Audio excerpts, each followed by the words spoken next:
Bonjour, mon général. Bonjour, Tindika. Mon général, outil na matinée politique. Et Ningisi Mokili, comme d'habitude, à chaque fois, le secrétaire général Augustin Kabouya, à l'équipe de communication, la population, toujours, la réaction est ratée. Réaction maka chez Ali que le secrétaire général, il y a UDPS a manqué respect na la diaspora. Mon général, Yolobi Boni. Merci Ndeko Tindika na Mutuna Nayo. D'abord, moi, ça me fait rire. La mauvaise interprétation au Bapesi na message. Vous savez, ce n'est pas la première fois que Bande Gonabiso, les vrais membres de l'IDPS, va interpréter Kamabe, Makambo Bisoto Lobakate. Tu te rappelles l'autre fois, Tango Mokonzamboka, Azagina Mboka, Namibie, Tango Alobaki que ça ne sert à rien. Bat ba vendre les sous na poto, il faut bazonga toto ngamboka. Oui, que message naie ba interpréter kiango dans tous les sens. Kofinga koloba. Or, ce qu'il avait dit c'est quoi? Il parlait qu'il n'y aura jamais des exilés politiques au Bakoki Mamboka pour aller se réfugier à l'étranger. Nga, ça fait un certain temps. Nandenge bande kwebele ba s'infiltra en permanence. Kofinga ka mokonzi ya mboka o toza diaspora.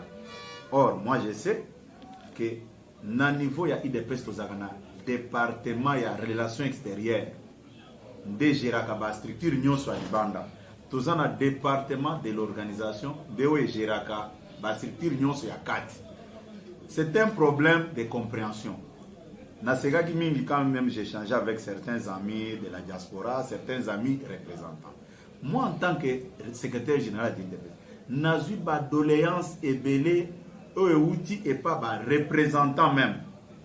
Même les chefs de département aux relations extérieures, même le secrétaire national adjoint aux relations extérieures, bazo koka ko gérer la situation extérieure. C'est pourquoi il y a trop d'infiltrés.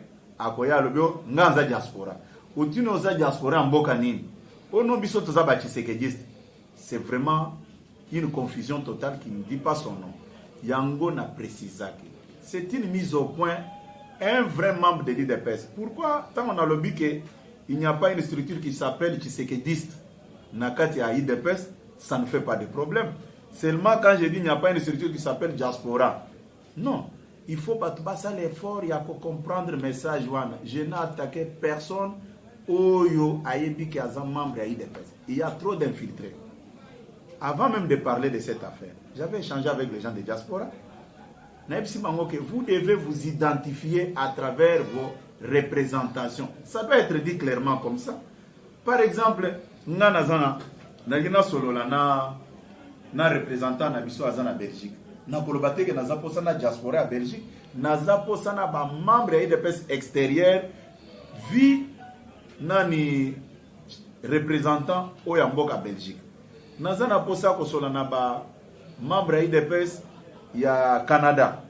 Na kolukana sololana représentant na bango Kapend. OK? Tous les représentants baza ko se plaindre par rapport à confusion wana. Omoni lelo confusion ekota kwani. Ba nyonso ba mibenga ka ba combattant. O biso to za ba combattant. Mais qui est combattant et qui ne l'est pas? Il faut qu'on me mette toujours éclaircissement na ba makamu nyonso wana. Mais je te surpris. Yakota la batu bazako se déchaîner à fingi diaspora à lobibo. Est-ce que moi j'ai un problème avec les membres de l'IDPS? Les membres de l'IDPS ceux qui osent en intérieur ao. Si tu as un problème au Kosololana département de l'organisation, les choses doivent être dites clairement de cette manière-là. Qu'on présente les Kambokeno, voilà ba fingi diaspora, j'ai dit que c'est faux. C'est faux si j'ai été mal compris. Maintenant, je précise les choses pour Bayeba. Et puis, toute personne oiseau vanda na libanda mboka, s'il veut parler avec moi en tant que secrétaire général, s'il veut entrer en contact avec les structures officielles du parti, il faut écouter un secrétaire national aux relations extérieures. C'est clair. Mais yo, ozo le kabatunyo soana. Ozo directement écouter un secrétaire général. Vraiment, il faut m'accompagner les kambengwana. On doit apprendre à respecter les structures du parti. Moi, j'ai fait cette mise au point pour aider les gens à comprendre que non, ça ne sert à rien à Kolobao. oh Félix Tshisekedi aza ingrat, biso bato diaspora tonyo kwa mimi. Moi je doute fort qu'un membre de l'IDPS allo babilo kwa bongo na mokonzi mboka.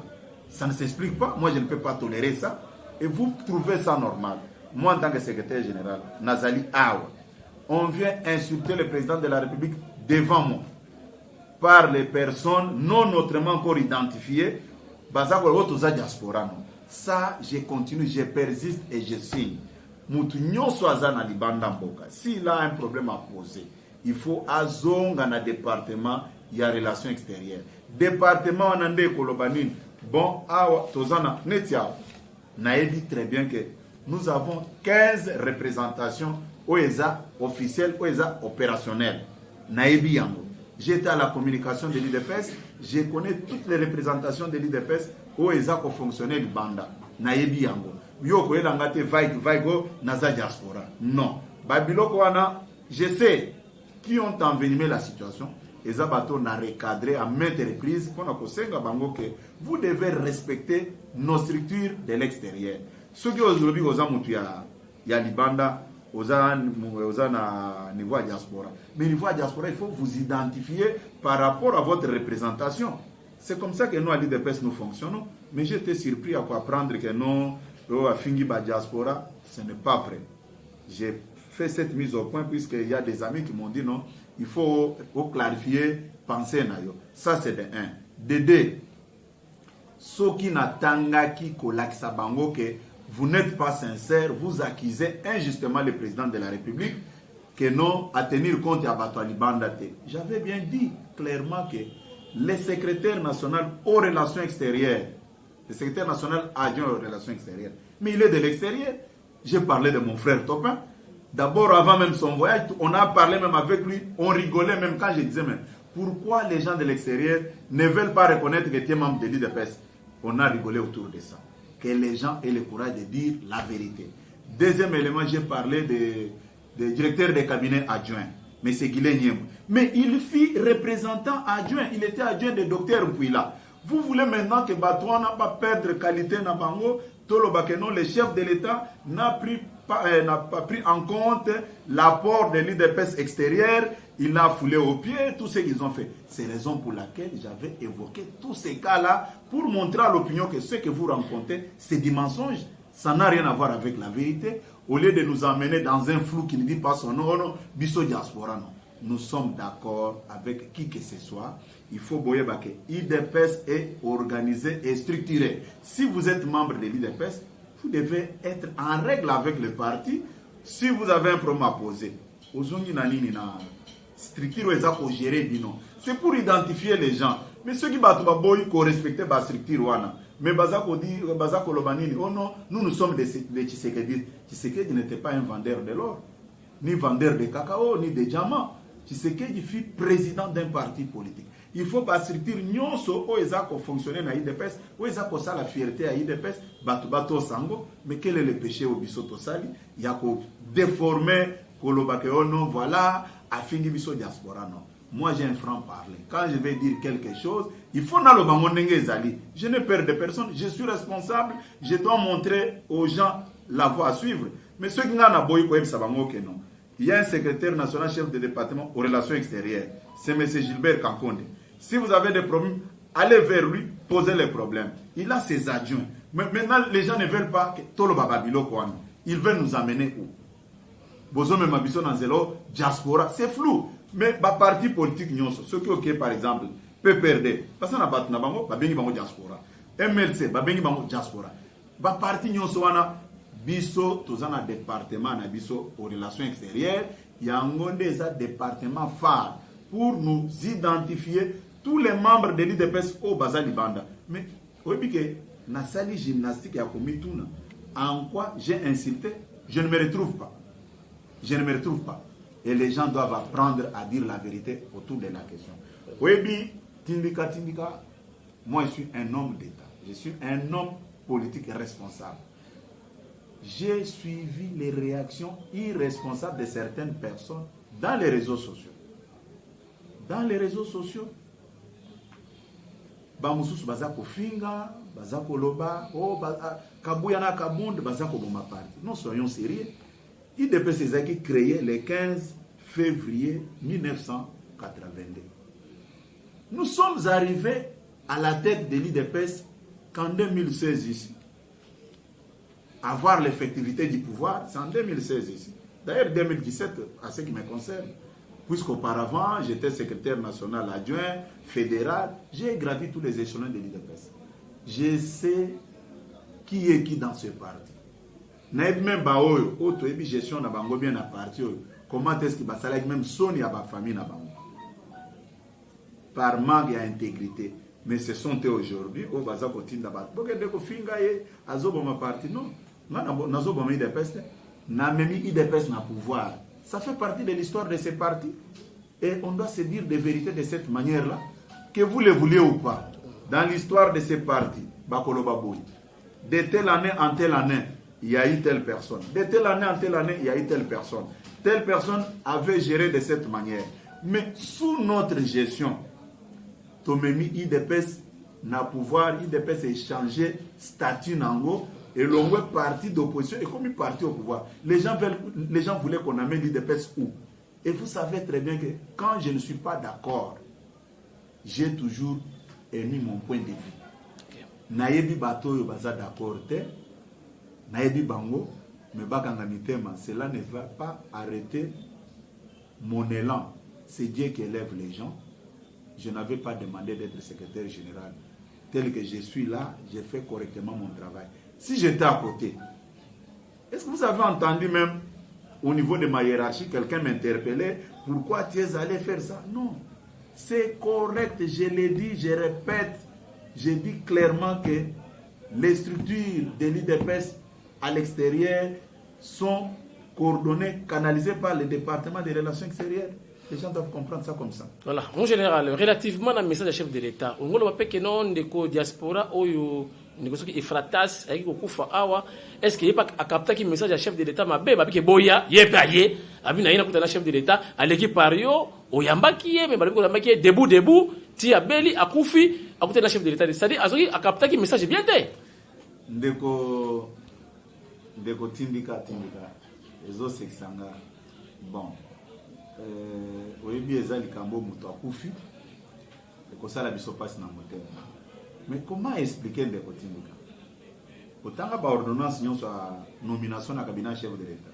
Est-ce que so kuti place moko est nommé chargé de protocole ou chargé aux relations publiques ou chargé de mission ou XY Augustin Kaboye? Non, je n'ai aucune fonction au cabinet du chef de l'État. Je n'ai aucune fonction. Comment est-ce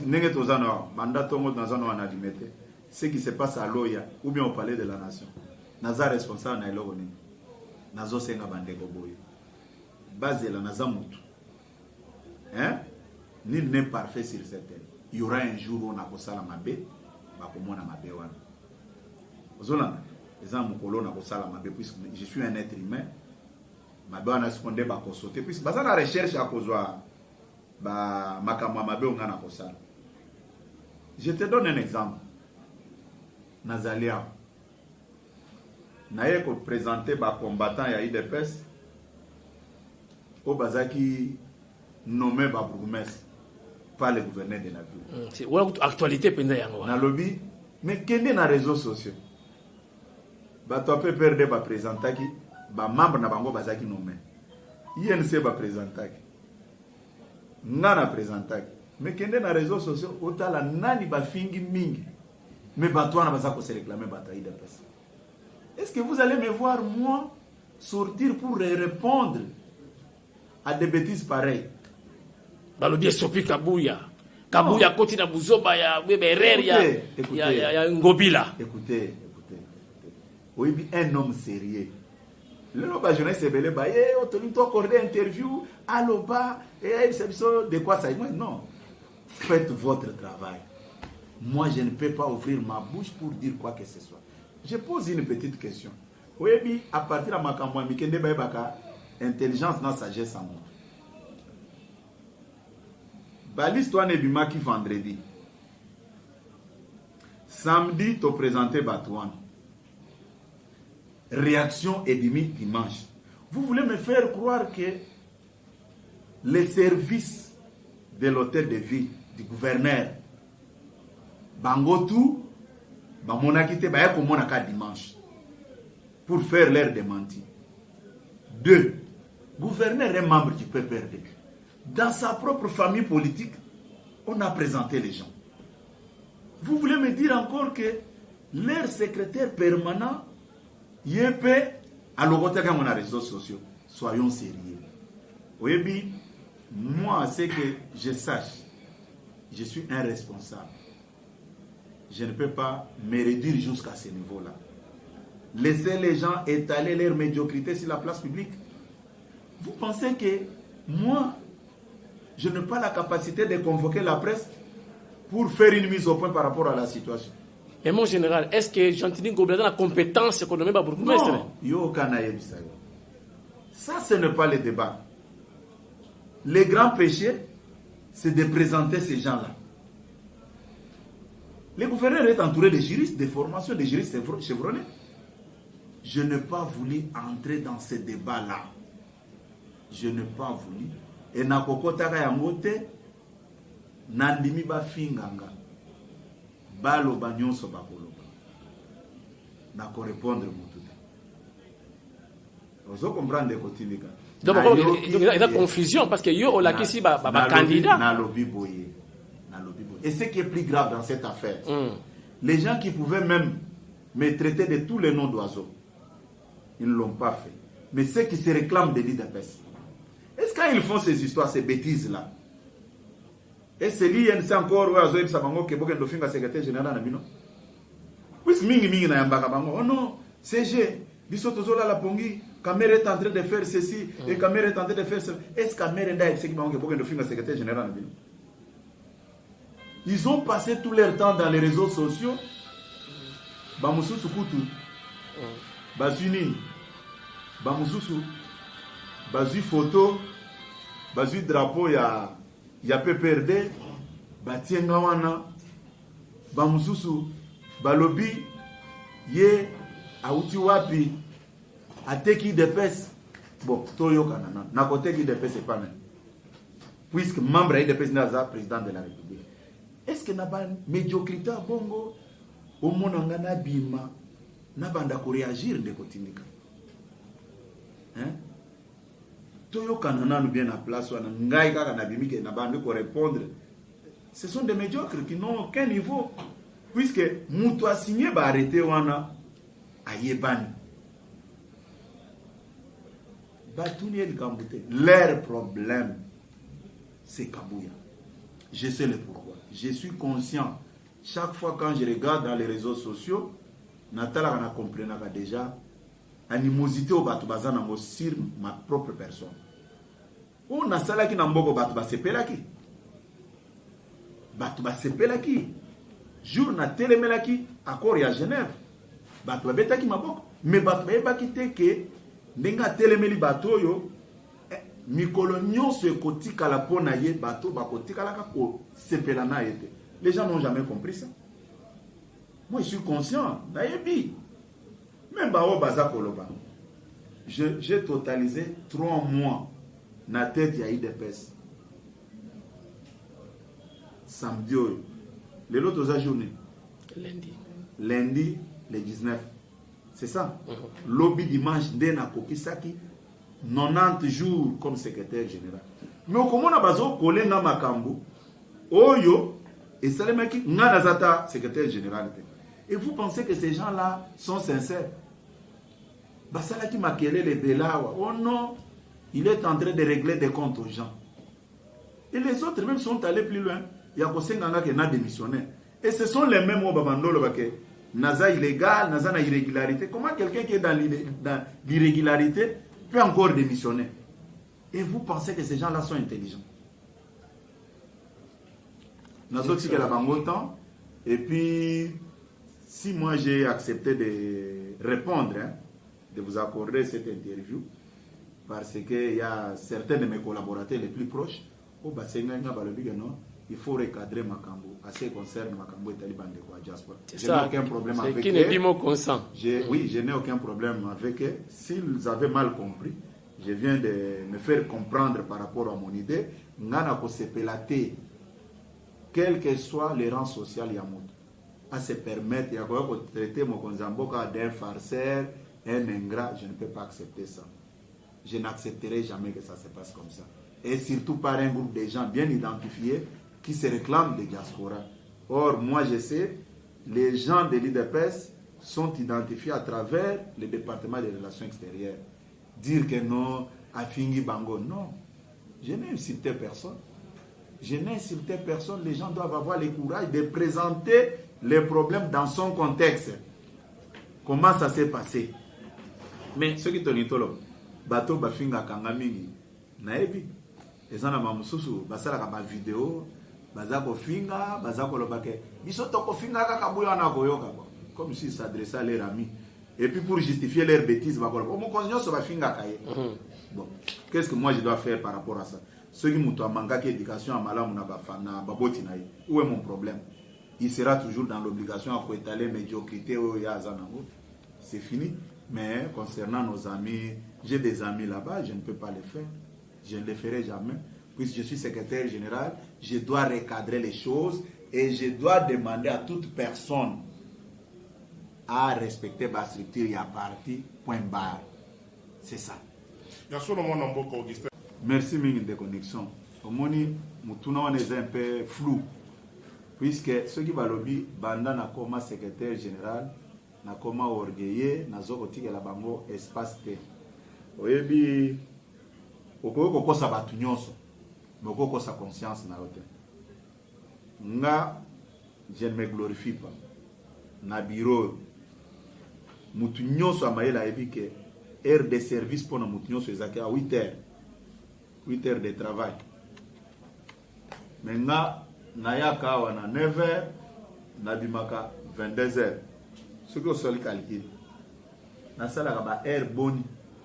Ce qui est 6 boy. Tout ça, sina 1, 2, 3, 4, 16 heures de travail. Double à eux, ils ont prévu même pour nous ça. Mais on vous dit toujours que vous êtes mauvais. Est-ce qu'on a vu quand même que Moutoua Sala parti? Ou il y a sacrifié qui vit dans un mobimba pour la partie? Qu'est-ce qu'on n'a pas dit de l'actuel chef de l'État? Mais c'est ça l'homme. Est-ce que vous trouvez ça normal? Batu bazoya, baza pour respecter les secrétaires nationaux ou les relations extérieures. Mais balingina yamba bango. Tant on a besoin de savoir que non, il y a des structures officielles du parti. Allez voir ces secrétaires nationaux là, ou soit secrétaire général adjoint, ou azako s'occuper de makambo extérieur.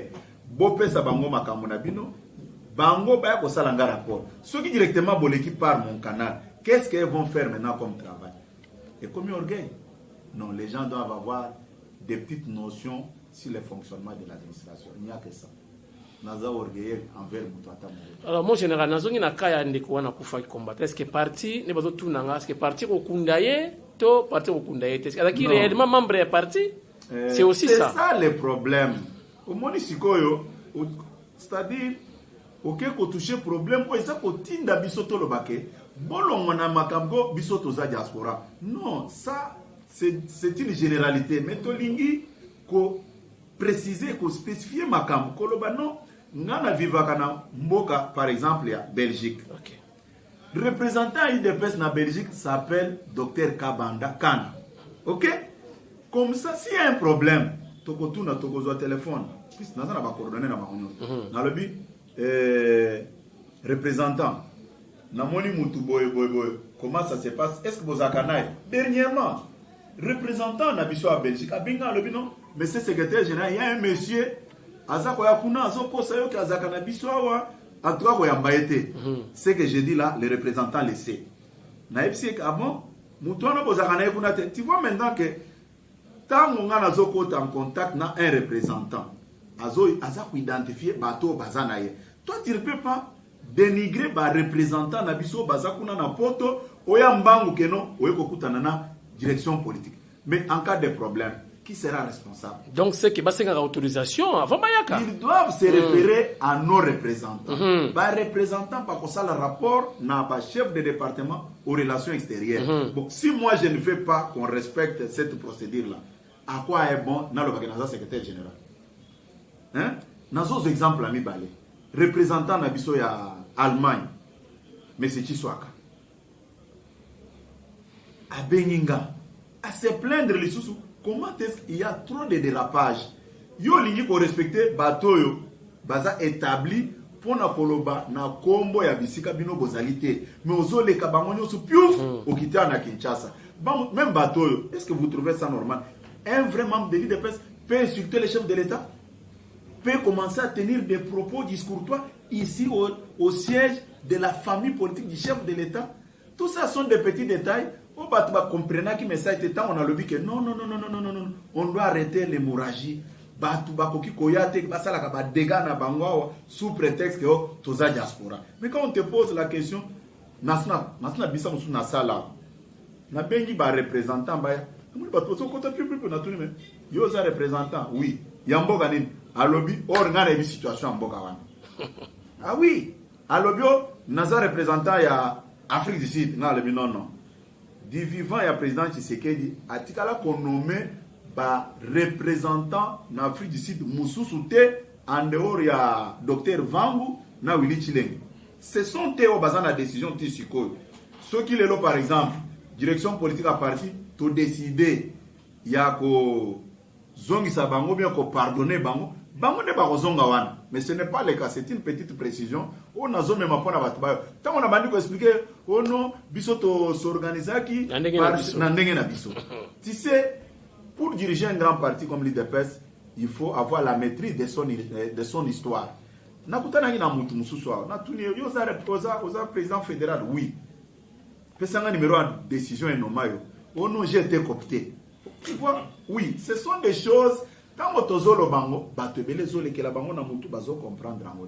Bref, je n'ai aucun problème avec nos amis de l'extérieur. Je suis un secrétaire général. L'IDPS a 15 représentations opérationnelles. Je connais chaque pays où ils ont des représentations. Il faut improviser avec non, je connais ces histoires-là. Mais il y a eu seulement les gens de la mauvaise foi. Bandeka qui ko déformer ba propos nanganyos. Imaginez-vous Batu Mobimba. Bazolo bono comment est-ce que okoki ko kende koloba makambo solaki na mokonzambo? Oui, je le confirme. Mokonzi aza, écoutez, les gens ne comprennent pas la charge de l'État.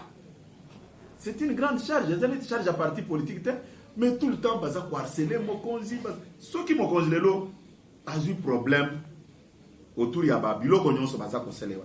Mais nous, ces collaborateurs, nous allons reprocher, nous interpeller. C'est comme ça que nous allons dire que Boti Kakotungisa Mokonzi, Naba Farde, que nous allons pesa biso misala.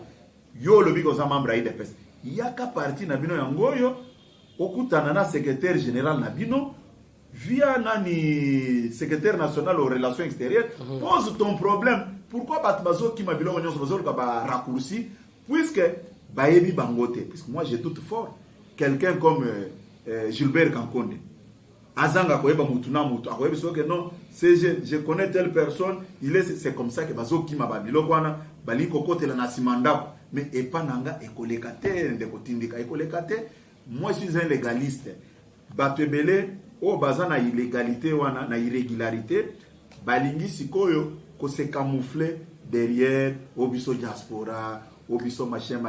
Tant que vous savez que bozonga na nzela malam o afingi biso yo kaneti mutuno ndeko Nixon otiko tuna tout à l'heure o balobi bando comme secrétaire général.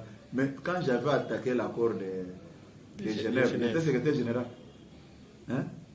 Tant on a le bac ya wakeno ndeko Félix Tshisekedi abota mateka yaza la premier ministre ya ndeko Kabila. Yé à cause de la président, il y a la première ministre. Dans le bac, il y a secrétaire général à Djamel. Qui respect. Au-delà. Mais, ils ont moins passé. Ils ont moins passé de routine. Tu n'as tindika ya suka yango en général. Batu basa l'effort. Oka ki batu mususu ba sala ki ba tapage belé. Ono bazu bangote, batie bango pembeni. Ngai na zolo babul. Ngai mutu mususu te. Puisque batu balingi ko dramatiser ma quand même là où ils n'ont pas la raison. balobi naza ko combattre ndeko Jacquemain Chaban, mais c'est trop fort. Ngana yebi, j'ai dit le 8. D'abord mercredi ndeko Jacquemain a et jeudi le 8 ndeko Jacquemain a Benginga.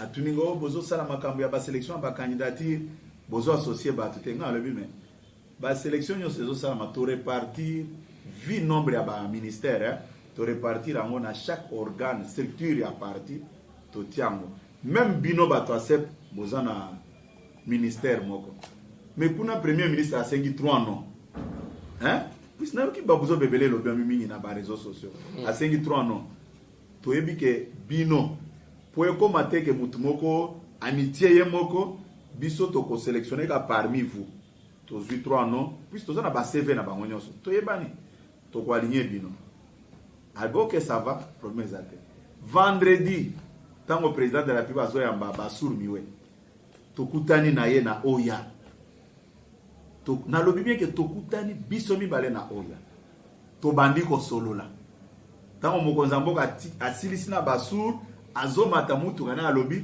yo kitana se tokutana na ebisi Jacquemain alobi to kitakuna comme ça mokonzi nenga alobi ke asolola na biso to kiti toza ko solola biso mibale il doit dire la vérité à ses amis tango tozo ke nenga na ebisi ke non mais mon cher babiloko nazo yo ka boiza ndenge nini ngana sina ebisi ke bino sep bozana ministère moko mais je te vois oh non que nga ko kansete ngana ko kansolo mabe nga tunie mais si me vends moi t'écarter na babilo ba idebe to tamboli ndeti to komie pa mokonza mboka akena pavillon 8 avandi ngana koti directement puis mokonza lobake na kota to sisa na lika tango to koti pe na sololi na mokonzi na ebisi eke non Jacquemain azakuna azozela alobi oui comme ça ceux qui obimi ba koti sai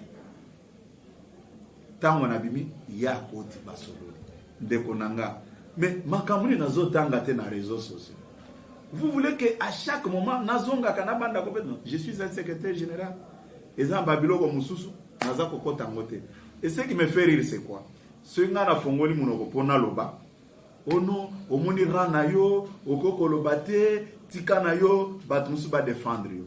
Mais banda mukolo alobi. O ba finga kinga na sens nyonso. O batwa, o bakino balobagani. Ba fingi na face A pe na face B. Nani abimaki même que non à défendre à l'obaboy. Ba mususu bazo benga. Bo finga ina no bosi, bo finga e malam. Na zo se. Mwindi kwa misi à défendre yo lekina ba chaîne na lobby. Non, Amisi c'est un modèle. Il n'y a pas, je peux vous dire que j'ai suivi Ndeko Amisi, le vice-président de la Ligue. C'est un cadre du parti. Ndeko Smalt Patrick Oya Crête alobele ngope bango tuana baye pona ko recadrer makam mais kota siko na kati ya IDPS mawa soke za ke mutu azo kufa pona ko finga mais c'était fini pour nous ozo sentir mutu aza ko étaler haine naie sur la place publique et je me pose des questions, je ne comprenais absolument rien comme cela ne suffisait pas. D'ailleurs, Balobiono,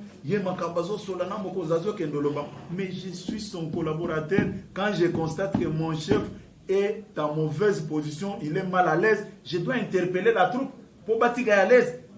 Baké kuna ba fouti ba article, bazo ba photo bâtie avec un commentaire sale, nazota la karabona lobby. Non. En conclusion, ce que je peux vous dire, c'est quoi? Mon élévation vient de Dieu. Batu basala ba réunion na IDPS ba bengana na IDPS ba bengana nga liboso moi sinanga c'est quelque chose que je ne peux pas oublier mais Zambé a confondu ba monyonso. Aujourd'hui je suis secrétaire général de l'IDPS.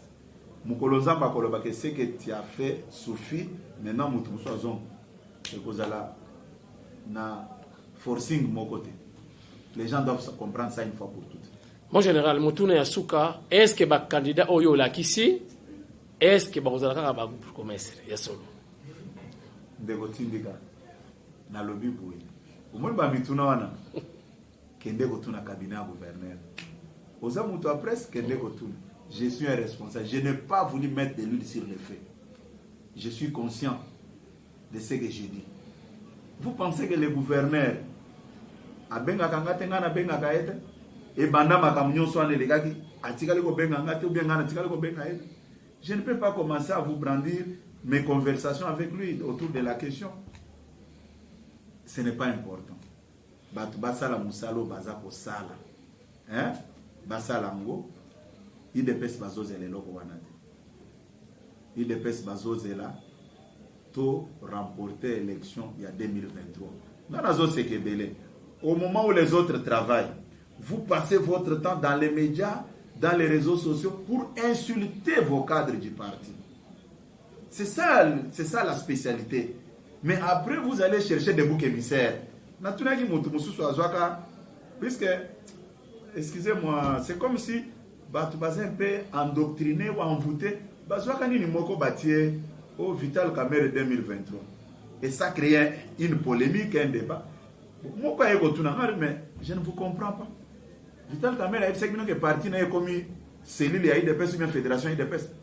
Et s'organise, mais vous, au lieu de vous organiser, vous passez votre temps à insulter vos cadres, à étaler tout ce que vous avez comme problème sur la place publique. Vous pensez que ces gens-là ne vous observent pas? Moi, je me promène quand je vais au palais de la nation là. Nakendegena collègue nanga secrétaire général à INC, Baudouin Maï. Mais quand il passe, bazo respecter na membre à parti. Mais quand Kabouya passe, on t'injurie, on dit tout. Mais vous pensez maintenant que les autres là vont vous respecter? Puisque Mango Basila est bien que Bozaba impoli, vous respectez Kabashkonjinabinote. Mais quand ça ne marche pas, oh non, il faut que Fongola Missou, il faut que ça. Oh, Bazo est des chefs de l'État. Comment vous pensez que en insultant les cadres de votre parti, vous aidez le président de la République? En quoi vous aidez le président de la République? Tango bino bolingi kaka kofinga ba cadre na bino parti, bolingi kaka kokosa makambu spécialité na bino. Boli papa, parti au basalango na 1982. Biso toye kozo parti na direction à parti na 2017. 2018 toke ma bonomi, toke na pouvoir. To changer statut na biso to komi parti présidentiel. Na bando solana batmoko na lobby puisque bino boza pour intérioriser difficulté biso toza na ngote. Par exemple moi, je suis secrétaire général le plus malheureux. Pourquoi? Je m'explique. Je suis secrétaire général des partis au pouvoir.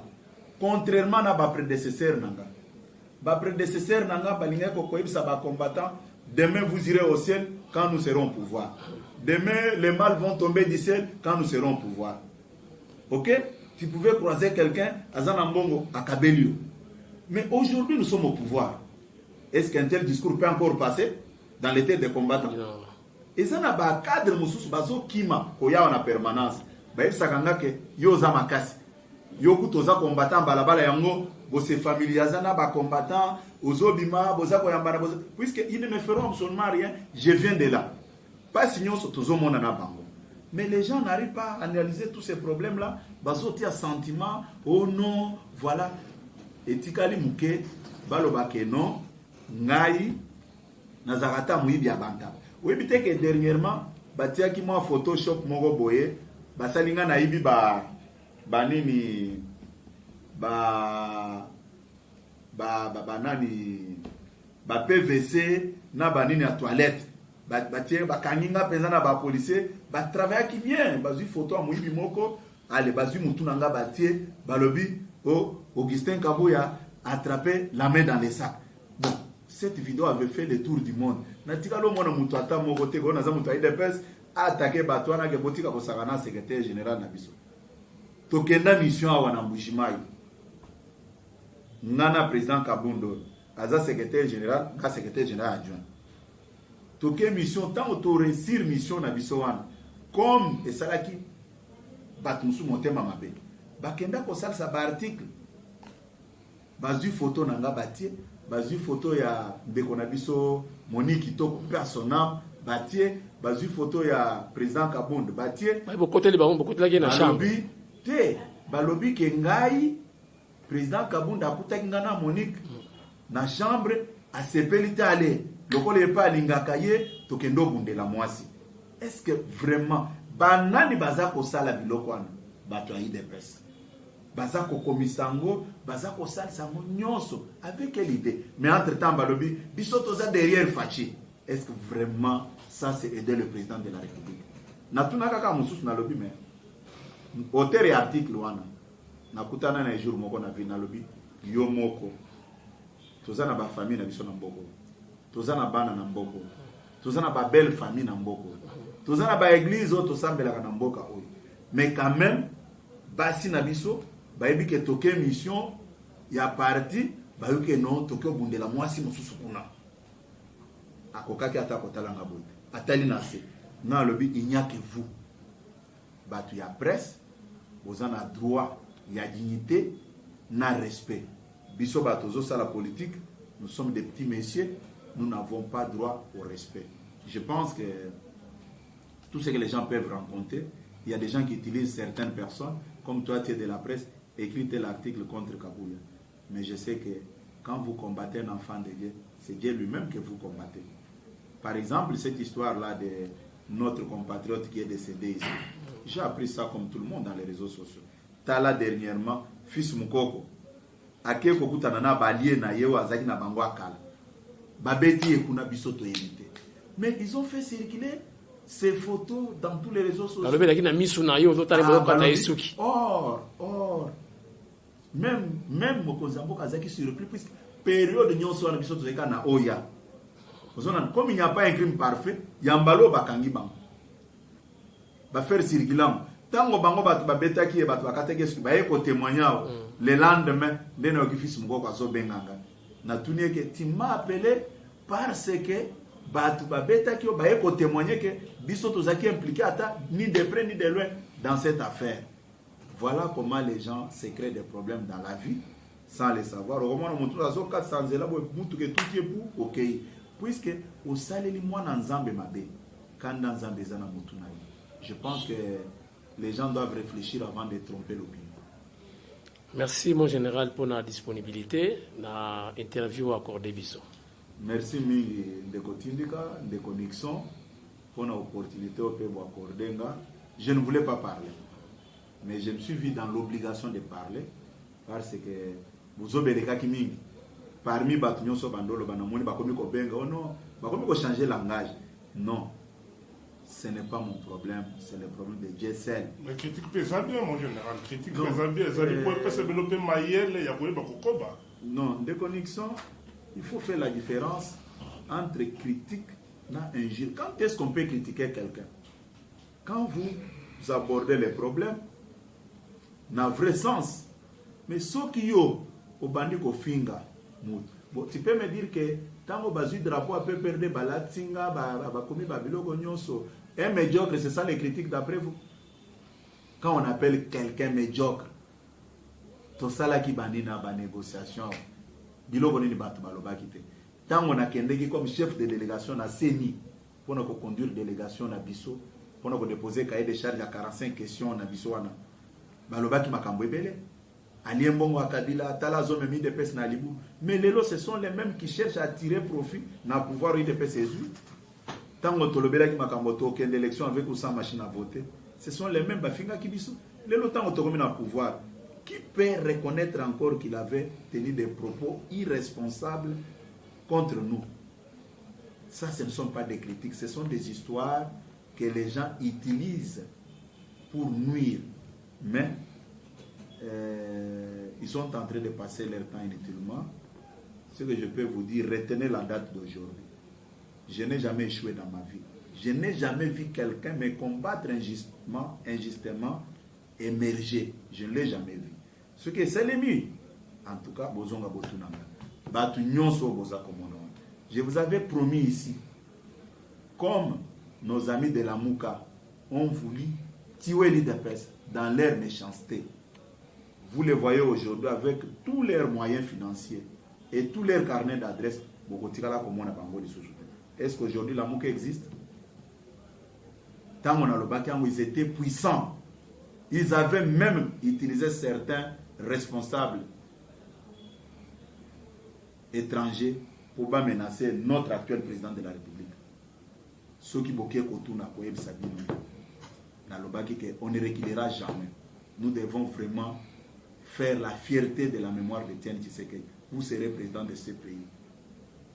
Il me regardait comme ça. J'ai dit, vous serez président de ce pays. Après les élections. Ce sont des choses vraies. Je l'ai dit devant vous de la presse. Après congrès, Tokota, Tovandaka, Ngai, na Mokonzi Mboka, na première dame, avant Tokom, na Ebsa Kiebou.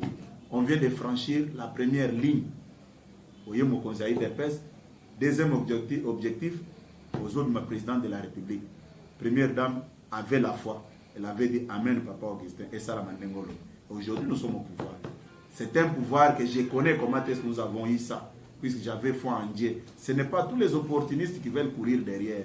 Si moi j'étais opportuniste, quand les chefs m'avaient consulté pour faire partie du gouvernement, tout le monde a besoin d'être appelé Excellence. Mais quand j'ai décliné, j'ai encouragé les chefs, j'ai dit que je reste au parti, ce n'est pas un fait du hasard. Je voulais encore réaliser l'exploit. En 2023, IDPS aura beaucoup de députés sous ma conduite comme secrétaire général. Je n'ai jamais échoué dans ma vie. Je le promets à quiconque veut me combattre, il va s'enfoncer lui-même, il va disparaître. Merci beaucoup pour cette interview. Merci. Wow.